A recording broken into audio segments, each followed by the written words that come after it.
Oui, exactement. Vous l'avez dit, depuis hier, les 12 jurés qui sont séquestrés pour décider du sort d'Adèle Sorella. Je vous rappelle les 4 verdicts qui sont ouverts. Meurtre au premier degré, meurtre au deuxième degré, négligence criminelle ou encore non coupable.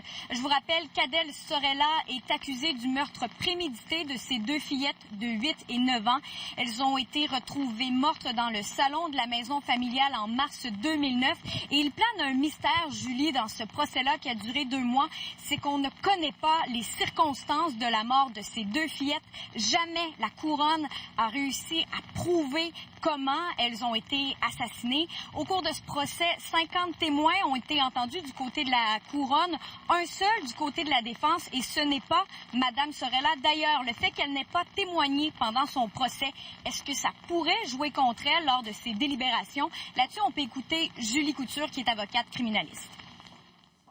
Elle n'a pas à prouver qu'elle ne l'a pas fait en toute raisonnable. C'est vraiment le contraire. Et ce que les gens retiennent, c'est qu'elle n'a pas témoigné, donc elle est nécessairement coupable. Pas du tout, pas du tout. Parce que c'était la poursuite à faire cette preuve-là. Et ici, on se pose la question, le jury décidera, mais Maître Poupard et son frère ont évoqué également que cette preuve-là n'avait pas été faite. Et je suis d'accord avec eux, parce que les absences de preuves, c'est un crime qui a été commis parfait. La poursuite n'était pas en mesure de prouver certains éléments essentiels de l'infraction.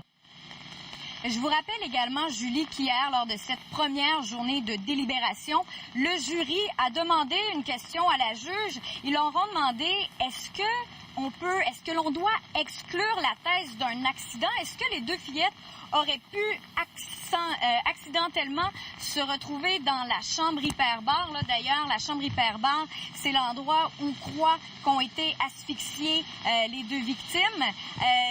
Ce qu'a répondu la juge, c'est « Écoutez, vous avez tout ce dont vous avez besoin devant vous pour prendre la bonne décision. » Voilà. Merci beaucoup, Marie-Pierre.